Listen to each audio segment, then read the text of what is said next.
아버지, 이제 그만 좀 정리하시죠. 요양원에나 들어가세요. 집에서 이런 모습 우리 더는 못 봐요. 맞아요. 솔직히 아버지 때문에 사는 게 짜증나요. 친구들도 못 만나고 출장도 마음대로 못 가고 요양원이나 가세요. 거기나 가서 동년배들이랑 놀고 있으라고요. 태연의 말은 더 가혹했습니다. 내 귀를 의심했습니다. 이게 내가 기저귀까지 갈아준 아들의 말인가요? 내가 너희 불편하게 해서 미안하구나. 제 목소리가 떨렸습니다.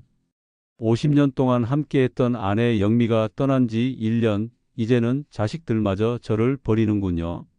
아버지, 우리도 삶이 있잖아요. 아버지 때문에 우리 인생까지 망칠 순 없어요. 이번 주말에 요양원 답사 갑시다. 더 이상 미루지 말고요. 윤서의 말에 태연도 고개를 끄덕였습니다. 그들의 눈빛엔 확고한 결심이 보였습니다. 제 인생이 이렇게 끝나는 건가요? 월 380만 원짜리 감옥에서. 오늘 제가 들려드린 이야기는 새로운 인생을 찾아 떠난 한 노인의 모험담입니다. 이 이야기가 마음에 드셨다면 좋아요와 구독 부탁드립니다. 저는 김정호 75세입니다. 50년간 회사에서 성실히 일했고 은퇴 후에는 평범한 노후를 꿈꿨습니다. 하지만 아내 영미가 갑작스러운 병으로 떠난 후 모든 것이 무너졌습니다. 그날 실버타운 방문은 제 영혼까지 황폐하게 만들었습니다. 복도에 앉아있는 노인들의 공허한 눈빛, 소독약 냄새, 모든 것이 생명력을 빼앗아 갔습니다. 아버지, 여기 시설 최고예요. 매달 380만 원이면 모든 걸 해결할 수 있어요. 태연의 말에는 안도감이 묻어 있었습니다. 그에게는 문제 해결책이었지만 저에게는 사형 선고나 다름없었습니다. 입소 시 개인 물품은 최소화해야 합니다. 방은 4평으로 좁아서요. 안내원의 말이 현실감 없이 들렸습니다. 제 인생을 4평으로 압축하라고요? 식당에서 본 광경은 더 충격적이었습니다. 노인들은 말없이 밥을 먹고 있었습니다. 대화도 웃음소리도 없었습니다. 마치 영혼 없는 껍데기들 같았습니다. 집으로 돌아오는 차 안에서 태연과 윤서는 이미 제 입소 날짜를 논의했습니다. 그들에게 제 의견은 중요하지 않았습니다. 그날 밤 천장을 바라보며 생각했습니다. 이대로 끝낼 순 없다. 나는 아직 살아있다. 다음 날 아침 동이 트기도 전에 일어났습니다. 가방 하나만 챙겨 집을 나섰습니다. 목적지는 없었습니다. 그저 내 인생의 마지막 장은 내가 써야겠다는 생각뿐이었습니다. 동네 공원에 도착했을 때 아침 햇살이 나무 사이로 비쳤습니다. 그 순간 제 마음에도 작은 희망의 빛이 들어왔습니다. 이게 시작이었습니다. 아침 공원의 고요함이 내 마음을 진정시켰습니다. 벤치에 앉아 인생을 돌아보는데 문득 옆에서 들려오는 경쾌한 휘파람 소리가 내 사색을 깨웠습니다. 고개를 돌려보니 나보다 더 연세가 있어 보이는 노신사가 몸을 가볍게 움직이며 아침 운동을 하고 있었습니다. 그의 얼굴엔 평온함이 감돌았고 움직임에는 활력이 넘쳤습니다. 그 모습이 신기해 한참을 바라보고 있었더니 노신사가 운동을 마치고 내가 앉아있는 벤치로 다가왔습니다. 우연히 시작된 대화가 내 인생을 바꾸는 전환점이 될 줄은 그때는 몰랐습니다. 그분의 이름은 이상철, 올해로 78세라고 했습니다. 놀랍게도 그는 나보다 3살이나 많았습니다. 아내를 5년 전에 잃고 홀로 지내고 있다고 했습니다. 자녀들은 모두 해외에 있지만 그의 목소리에는 불평 대신 담담함이 묻어 있었습니다. 새벽의 운동은 이상철 씨의 10년째 이어온 일과였습니다. 그의 비결은 단순했습니다. 나이가 들었다고 자신의 인생을 누군가에게 맡기지 않는 것, 스스로 자신의 삶을 책임지는 것이었습니다. 그의 말은 내 가슴에 깊은 울림을 주었습니다. 나도 모르게 내 처지를 털어놓았습니다. 자식들에게 버림받은 기분, 요양원으로 보내질 위기, 앞으로의 불확실한 미래까지. 이상철 씨는 고개를 끄덕이며 공감하듯 내 이야기를 들어주었습니다. 우리의 대화가 깊어지면서 그가 지역 노인활력센터에서 활동하고 있다는 것을 알게 되었습니다. 그곳에서 그는 다양한 프로그램에 참여하고 새로운 친구들을 만나며 심지어 작은 수입도 올리고 있었습니다. 그의 눈빛은 성취감과 삶의 기쁨으로 반짝이었습니다. 내가 살던 동네에도 그런 센터가 있다니 놀라웠습니다. 평생 회사와 가정을 오가며 지역사회와는 단절된 채 살아온 제게는 생소한 정보였습니다. 이상철 씨는 오늘 오후에 있을 센터 모임에 저를 초대했고 망설임 없이 고개를 끄덕였습니다. 함께 걸으며 이상철 씨는 노인활력센터에 대해 더 자세히 설명해 주었습니다. 그곳은 단순한 노인 복지시설이 아니라 삶의 두 번째 장을 펼치는 공간이라고 했습니다. 원예, 목공, 요리, 디지털 교육, 심지어 창업 지원까지 다양한 프로그램이 있다고 했습니다. 그의 이야기를 들으며 내 마음속 두려움은 조금씩 호기심으로 바뀌어 갔습니다. 내가 지금까지 알던 노년의 삶과는 전혀 다른 모습이었습니다. 요양원의 무기력한 노인들과 이상철 씨의 활기찬 모습은 너무나 대조적이었습니다. 점심시간 이상철 씨는 자신의 작은 아파트로 저를 초대했습니다. 그의 집은 좁았지만 아늑했고 곳곳에 그의 취미 생활의 흔적이 보였습니다. 창가에는 다육식물들이 햇빛을 받으며 자라고 있었고 벽에는 직접 만든 목공예품들이 걸려 있었습니다. 식탁에 앉아 이상철 씨가 직접 기른 채소로 만든 비빔밥을 먹으며 그의 일상에 대해 더 들을 수 있었습니다. 그는 모든 것을 스스로 하고 있었습니다. 요리, 청소, 빨래, 심지어 작은 수리까지. 그의 자립심은 놀라웠습니다. 식사 후 우리는 노인활력센터로 향했습니다.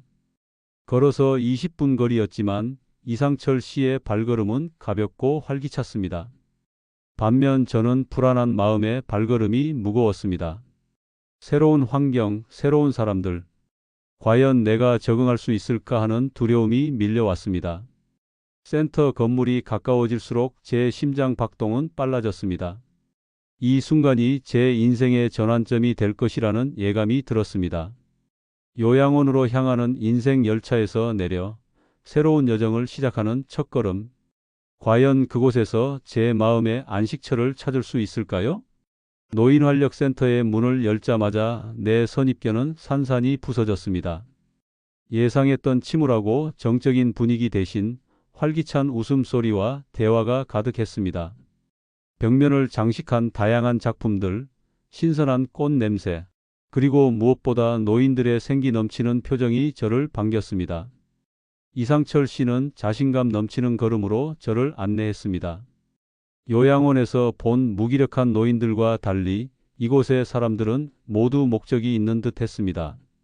누군가는 컴퓨터 앞에서 열심히 키보드를 두드리고 또 다른 이들은 함께 모여 무언가를 토론하고 있었습니다. 센터장 박미영 선생님이 따뜻한 미소로 저를 맞아주었습니다. 그녀의 눈빛에서 진심 어린 환영의 마음이 느껴졌습니다. 박 선생님은 센터에 대해 자세히 설명해 주었습니다. 이곳은 단순한 노인 복지시설이 아니라 제2의 인생을 설계하고 실현하는 공간이었습니다. 처음 보는 프로그램들에 눈이 휘둥그레졌습니다.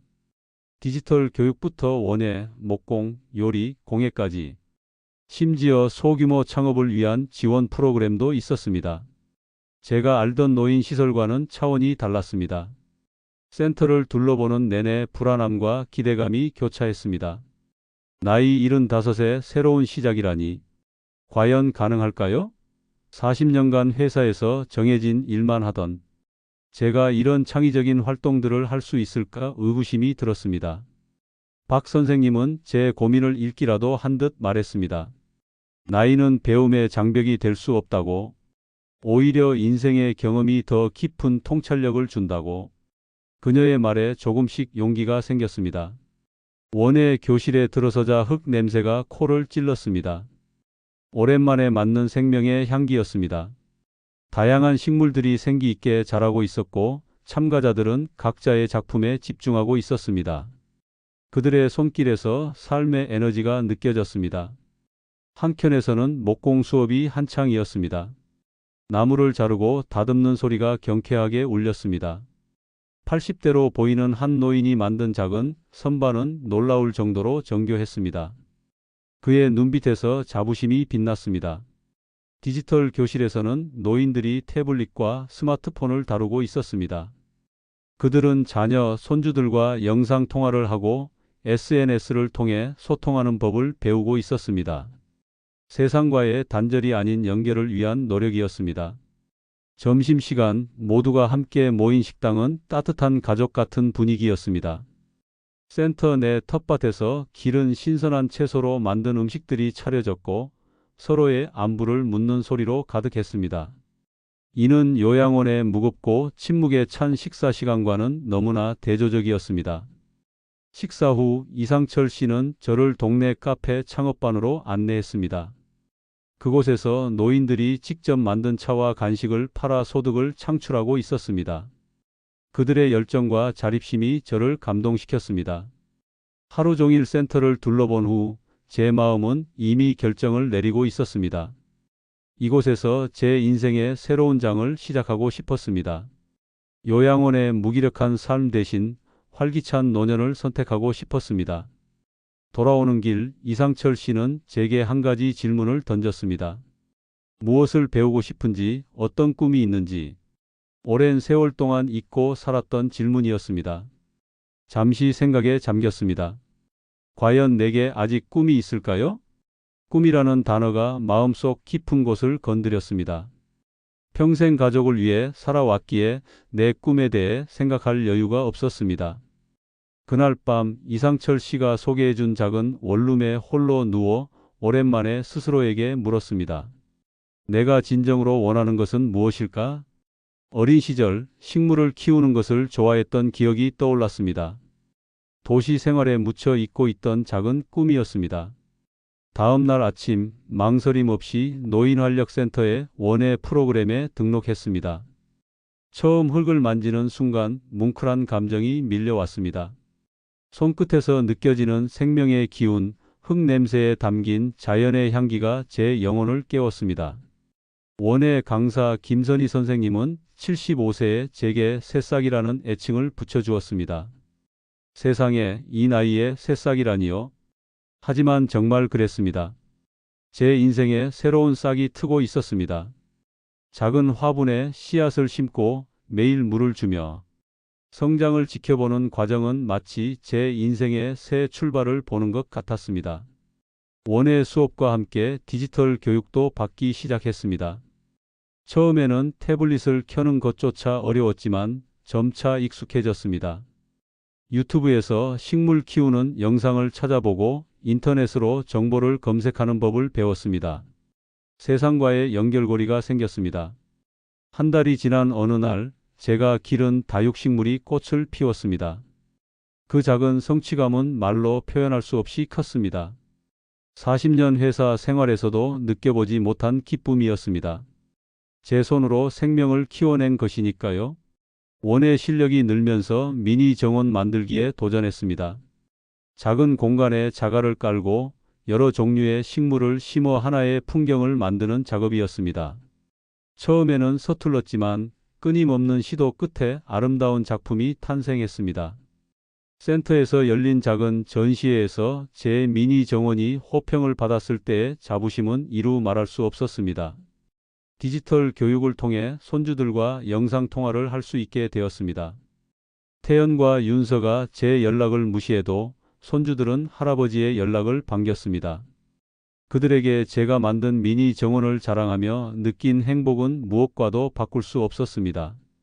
센터에서 만난 새 친구들과의 교류도 제 삶을 풍요롭게 만들었습니다. 우리는 각자의 경험과 지혜를 나누며 서로에게 힘이 되어 주었습니다. 이상철 씨와는 특히 가까워져서 주말마다 함께 시장에 가거나 낚시를 즐기기도 했습니다. 3개월이 지났을 때 센터에서 소규모 장터를 열었습니다. 우리가 만든 작품들을 판매하는 자리였습니다. 제 미니 정원 5개가 모두 팔렸고 처음으로 15만 원의 수입이 생겼습니다. 적은 금액이었지만 제 힘으로 번 돈이라 그 가치는 컸습니다. 미니 정원 판매가 계속되면서 매달 작은 수입이 생기기 시작했습니다. 이 돈으로 더 다양한 재료를 사고 더 정교한 작품을 만들 수 있었습니다. 제 인생의 선순환이 시작된 것입니다. 목공 수업도 시작했습니다. 나무를 자르고 다듬는 과정은 생각보다 힘들었지만 제 손으로 무언가를 만들어내는 기쁨은 그 고통을 상쇄했습니다. 첫 작품인 작은 화분 받침대는 투박했지만 제게는 보석 같은 가치가 있었습니다. 날이 갈수록 저는 제 삶의 주인이 되어가고 있었습니다.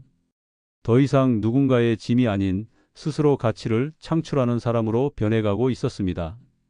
저녁마다 일기를 쓰며 하루를 돌아보는 습관도 생겼습니다. 제 인생이 이렇게 다시 꽃필 수 있다는 것이 경이로웠습니다. 어느덧 6개월이 지났습니다. 거울 속에 제 모습은 달라져 있었습니다. 눈빛에 생기가 돌고 자신감이 넘쳤습니다. 이제는 제 인생의 다음 단계를 생각할 때가 되었습니다. 노인활력센터에서의 생활이 안정되면서 마음속 깊은 곳에 자리 잡은 상처가 떠올랐습니다. 태연과 윤서. 그들과의 단절된 관계가 여전히 제 마음을 아프게 했습니다.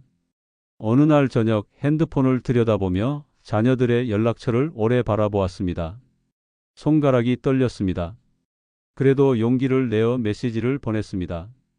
센터에서 준비 중인 작품 전시회 초대장을 담은 메시지였습니다. 아무런 기대도 하지 않았지만 그래도 혹시나 하는 마음이 있었습니다. 메시지를 보내고 며칠이 지났지만 답장은 오지 않았습니다. 아마 그들의 눈에는 여전히 제가 짐일 뿐인 모양입니다. 전시회 전날 이상철 씨와 함께 마지막 준비를 하고 있을 때 핸드폰이 울렸습니다. 윤서였습니다. 그녀의 목소리는 조심스러웠습니다. 아버지가 살아계신다는 것을 확인하고 싶었다고 했습니다. 6개월간 소식 없이 사라진 저를 걱정했다는 말에 아이러니함을 느꼈습니다. 전시의 날 제 작품 앞에 서 있으니 감회가 새로웠습니다. 미니 정원 6개와 목공 작품 3개. 제 손으로 만든 작품들이 전시대를 빛내고 있었습니다. 방문객들의 감탄과 칭찬에 가슴이 뿌듯했습니다. 그때 익숙한 목소리가 제 귀를 스쳤습니다. 고개를 돌리니 태연과 윤서 그리고 손주들이 서 있었습니다. 그들의 눈에는 놀라움이 가득했습니다. 6개월 전 요양원에 보내질 뻔했던 무기력한 노인과 지금의 활기찬 제 모습은 너무나 달랐을 테니까요. 손주들이 먼저 달려와 제 품에 안겼습니다. 그 따뜻한 온기가 제 심장을 녹였습니다. 태연과 윤서는 조심스럽게 작품을 감상하며 감탄을 표현했습니다. 그들의 눈빛에서 후회와 미안함이 읽혔습니다. 센터 카페에서 우리는 6개월 만에 대화를 나눴습니다. 제가 어떻게 이곳에서 제2의 인생을 시작하게 되었는지, 어떤 활동을 하고 있는지 이야기했습니다. 처음에는 어색했지만 점차 대화는 자연스러워졌습니다. 윤서는 눈물을 글썽이며 사과했습니다. 요양원으로 보내려 했던 것이 얼마나 이기적인 선택이었는지 깨달았다고 했습니다. 태연도 고개를 숙였습니다. 그들의 진심 어린 사과에 제 마음도 조금씩 열렸습니다. 그날 이후 우리 가족의 관계는 서서히 회복되기 시작했습니다. 매주 일요일 자녀들이 번갈아가며 센터를 방문했고 가끔은 제가 그들의 집에서 주말을 보내기도 했습니다. 손주들과의 시간은 특히 행복했습니다. 그들에게 미니 정원 만드는 법을 가르쳐주면서 느끼는 보람은 말로 표현할 수 없었습니다. 한 달 후 태연의 생일에 초대를 받았습니다. 선물로 제가 직접 만든 목공 시계를 준비했습니다. 태연이 그 선물을 받는 순간의 표정은 잊을 수 없습니다. 그의 눈에서 존경과 감사의 마음이 느껴졌습니다. 더 이상 짐이 아닌 존중받는 아버지로 돌아온 것입니다. 윤서는 제가 가르쳐준 다육식물 키우기에 푹 빠졌습니다. 그녀의 집 베란다는 작은 식물원이 되었고 주말마다 함께 식물 이야기를 나누는 시간이 생겼습니다. 예전에는 대화가 없었는데 이제는 공통의 관심사가 생긴 것입니다. 가족 관계의 회복은 제 삶의 또 다른 활력소가 되었습니다. 누군가에게 필요한 사람이라는 느낌, 사랑받고 존중받는다는 느낌은 그 무엇보다 값진 것이었습니다. 이제는 요양원의 그림자가 아닌 밝은 미래가 우리 가족을 기다리고 있었습니다. 8개월이 지난 어느 날 태연이 제안했습니다. 그의 집 근처에 작은 원룸을 마련해 주겠다고. 처음에는 고마웠지만 생각해보니 제 독립성을 유지하는 것이 중요하다고 느꼈습니다. 저는 이제 제 인생의 주인이었고 그 자율성을 지키고 싶었습니다. 내 인생의 변화는 나 자신에게만 국한되지 않았습니다. 노인활력센터에서 10개월째 활동하던 어느 날 박미영 센터장님이 특별한 제안을 했습니다. 지역 어린이집과 연계한 세대 간 지혜 나눔 프로그램에 참여해 달라는 것이었습니다. 처음에는 망설였습니다. 아이들을 가르칠 만한 지혜가 내게 있을까 의문이 들었기 때문입니다. 그러나 첫 만남의 날 해맑은 아이들의 웃음소리에 모든 걱정이 사라졌습니다. 5살부터 7살까지의 아이들이 나를 김할아버지라고 부르며 반겼습니다. 그들의 순수한 눈빛 앞에서 나이와 지위는 의미가 없었습니다. 그저 서로에게 즐거움을 주는 존재였을 뿐입니다. 아이들에게 식물 키우는 법을 가르쳐 주기로 했습니다. 작은 손으로 흙을 만지며 즐거워하는 아이들의 모습에서 생명의 경이로움을 다시 한번 느꼈습니다. 씨앗을 심고 물을 주는 간단한 행동이 아이들에게는 마법 같은 경험이었습니다. 그들의 호기심 어린 질문에 답하면서 제 지식도 함께 깊어져 갔습니다. 매주 화요일은 아이들과의 만남이 있는 날이었습니다. 그날만큼은 더 일찍 일어나 준비했습니다. 때로는 직접 만든 작은 선물을 준비하기도 했습니다. 아이들이 제 이름을 부르며 달려올 때마다 가슴이 벅차올랐습니다. 내가 아직 누군가에게 필요한 사람이라는 사실이 행복했습니다. 한 달이 지나자 놀라운 변화가 일어났습니다. 아이들이 심은 씨앗에서 새싹이 돋아났고 그들의 환호성은 센터 전체에 울려 퍼졌습니다. 작은 생명의 탄생을 함께 지켜보는 순간 세대 차이는 사라지고 순수한 감동만이 남았습니다. 프로그램의 소문이 퍼지면서 지역 초등학교에서도 연락이 왔습니다.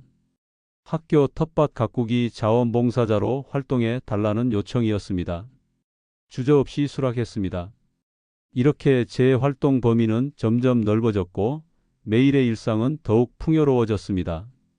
학교 텃밭에서는 10살부터 12살까지의 아이들과 함께 했습니다. 그들은 어린이집 아이들보다 호기심이 더 구체적이었고 질문도 예리했습니다. 때로는 제가 답하지 못하는 질문도 있었습니다. 그럴 때마다 함께 책을 찾아보거나 인터넷을 검색했습니다. 가르치는 사람도 배우는 사람도 명확하지 않은 상호 성장의 시간이었습니다. 가을 수학 축제 때는 아이들과 함께 키운 채소로 비빔밥을 만들었습니다. 직접 기른 작물을 먹는 경험은 아이들에게 특별한 추억이 되었습니다. 그들의 뿌듯한 표정을 보며 저도 깊은 보람을 느꼈습니다. 음식을 통해 자연과 인간의 연결고리를 체험하는 소중한 시간이었습니다. 교사들도 저의 활동을 높이 평가해 주었습니다. 아이들이 식물을 키우면서 인내심과 책임감을 배우고 생명의 소중함을 깨닫게 되었다고 했습니다. 제가 단순히 원의 기술만 가르친 것이 아니라 삶의 지혜를 나누고 있었던 것입니다.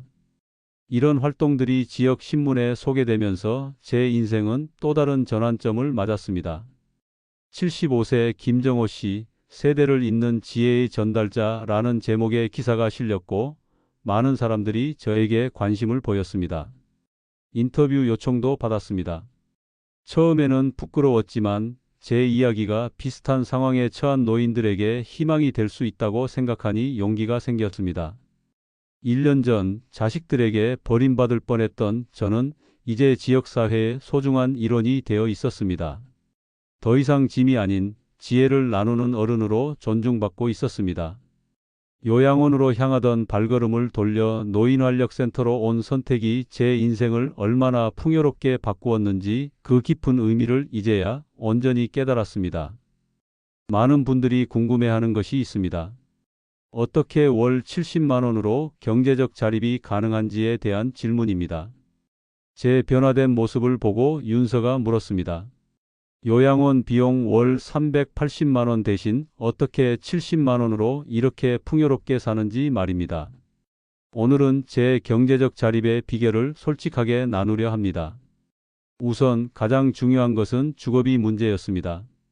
노인활력센터의 도움으로 국가 노인주택 지원 프로그램을 알게 되었고 월 12만 원의 적은 비용으로 작지만 아늑한 원룸을 얻을 수 있었습니다. 넓이는 8평에 불과했지만 창문 너머로 보이는 작은 공원 전경은 그 어떤 고급 아파트보다 값진 풍경이었습니다. 식비는 월 18만 원으로 관리했습니다. 비결은 센터의 텃밭과 공동부엌 활용이었습니다. 상추, 고추, 방울토마토 등 기본 채소는 직접 재배했고 주 2회는 센터의 공동 식사에 참여했습니다.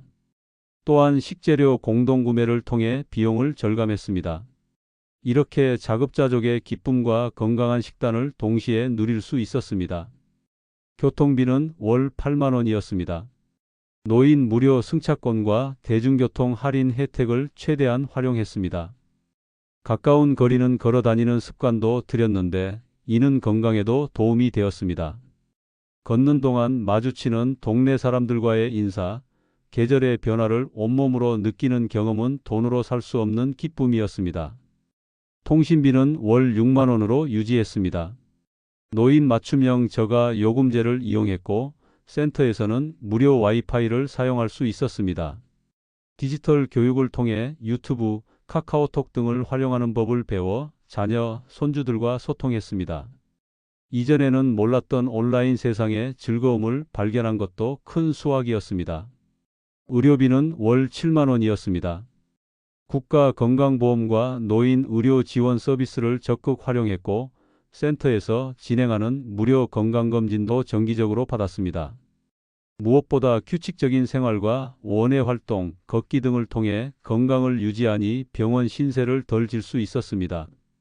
아픈 것보다 저렴한 비용은 없다는 말이 실감났습니다. 노인활력센터 회비는 월 6만 원이었습니다. 이 비용으로 다양한 교육 프로그램, 시설 이용, 커뮤니티 활동에 참여할 수 있었습니다.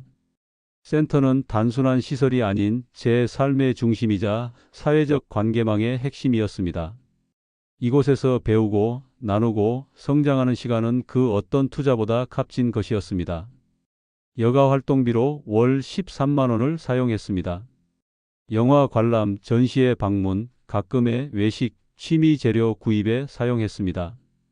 노인 문화 바우처와 할인 혜택을 적극 활용했고 센터 친구들과 비용을 나누어 부담하기도 했습니다.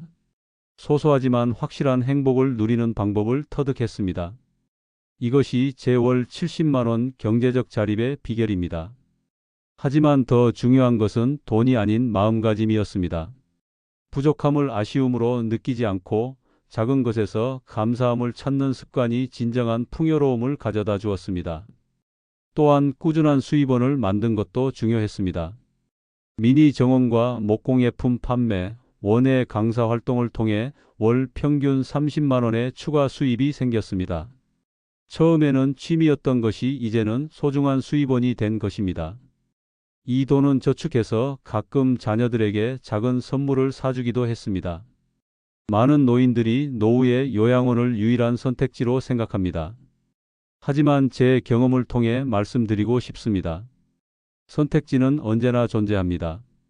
스스로 삶의 주인이 되어 경제적, 정신적 자립을 이루는 길도 있다는 것을 기억하세요. 월 70만 원으로도 존엄성을 지키며 풍요로운 노후를 보낼 수 있습니다. 노인활력센터에서의 생활이 1년을 넘어서면서 새로운 꿈이 생겼습니다. 이상철 씨와 나눈 대화에서 시작된 작은 아이디어였습니다. 우리처럼 인생의 갈림길에 선 노인들에게 도움을 주는 지혜 상담소를 열자는 것이었습니다. 처음에는 막연한 생각이었지만 센터장님의 적극적인 지원으로 현실이 되었습니다. 센터 한쪽 공간을 빌려 매주 화요일과 목요일 인생 2막 설계 상담소를 시작했습니다. 이상철 씨의 군인 출신 실용적 조언과 제 회사원 경험을 바탕으로 한 경제적 자립 노하우가 좋은 시너지를 이루었습니다. 첫 상담날 긴장으로 손에 땀이 흘렀습니다. 과연 누가 찾아올까? 제가 도움이 될 수 있을까 걱정했습니다. 그러나 우리의 예상을 뛰어넘어 그날 5분이 찾아오셨습니다. 요양원 입소를 고민하는 분, 자녀와의 갈등으로 고통받는 분, 은퇴 후 무기력함에 빠진 분들이었습니다. 그들의 이야기를 들으며 1년 전 제 모습이 겹쳐 보였습니다. 아픔에 공감하고 제 경험을 나누면서 희망의 씨앗을 심어주려 노력했습니다. 상담이 끝나고 그들의 눈빛이 조금씩 밝아지는 것을 보며 가슴이 뭉클했습니다. 입소문이 퍼지면서 찾아오는 분들이 늘어났고 지역 신문에 저희 활동이 소개되기도 했습니다. 인생 2막 그들에게 배우다라는 제목의 기사는 많은 관심을 불러일으켰습니다. 요양원에 갈 수밖에 없다고 생각했던 많은 노인들에게 새로운 가능성을 보여준 것입니다. 특히 기억에 남는 분은 박영호 씨였습니다. 68세의 그는 40년 넘게 운영하던 가게를 접고 무기력증에 빠져 있었습니다. 처음 상담소를 찾아왔을 때는 눈빛이 공허했습니다. 3개월간의 상담과 센터 활동 참여로 그는 놀라운 변화를 보였습니다. 이제는 그도 센터에서 목공 멘토로 활동하며 제2의 인생을 시작하고 있습니다. 상담소 활동이 알려지면서 작은 수입도 생겼습니다. 무료 상담을 기본으로 하되 장기 멘토링 프로그램에는 소정의 비용을 받기 시작했습니다. 매달 평균 90만 원의 추가 수입이 생겼고 이 돈은 상담소 운영과 필요한 분들을 돕는 데 사용했습니다. 이러한 활동은 제 삶에 더 큰 의미를 부여했습니다. 단순히 생존하는 것이 아니라 다른 이들의 삶에 긍정적인 영향을 미치는 삶. 이것이야말로 제가 찾던 진정한 노년의 모습이었습니다. 요양원의 차가운 복도에서 시간을 기다리는 삶이 아닌 능동적으로 가치를 창출하는 삶이었습니다. 자녀들과의 관계도 더욱 깊어졌습니다. 태연은 회사에서 노인 복지 프로젝트를 맡게 되었고 저와 자주 의견을 나누었습니다. 윤서는 자신의 블로그에 제 이야기를 연재하기 시작했고 많은 이들에게 영감을 주고 있습니다. 제가 짐이 아닌 자랑스러운 아버지로 변모한 것입니다. 가끔 그날을 떠올립니다. 자녀들에게 버림받고 요양원으로 향할 뻔했던 그날을, 그때의 선택이 제 인생을 완전히 바꾸어 놓았습니다. 한 걸음만 더 나아갔기에 오늘의 저를 만날 수 있었습니다. 이제 저는 75세가 아닌 인생 2막 2년 차입니다. 나이는 그저 숫자에 불과합니다. 중요한 것은 마음가짐과 도전하는 용기입니다. 노년은 끝이 아닌 새로운 시작이 될 수 있습니다. 월 70만 원으로도 존엄성을 지키며 행복하게 살 수 있습니다. 요양원은 마지막 선택지일 뿐 유일한 선택지가 아닙니다. 여러분의 인생도 언제든 새롭게 시작할 수 있습니다. 지금 이 순간부터 자신의 인생을 직접 써내려가는 주인공이 되어보세요. 그 용기 있는 한 걸음이 여러분의 인생을 바꿀 것입니다. 오늘 제 이야기가 여러분께 작은 희망이 되었기를 바랍니다. 앞으로도 더 많은 감동적인 인생 이야기로 찾아뵙겠습니다. 영상이 도움이 되셨다면 좋아요와 구독 부탁드립니다. 댓글로 여러분의 이야기도 들려주세요. 함께 나누며 서로에게 힘이 되어주는 것, 그것이 진정한 삶의 의미가 아닐까요? 다음 이야기에서 다시 만나요.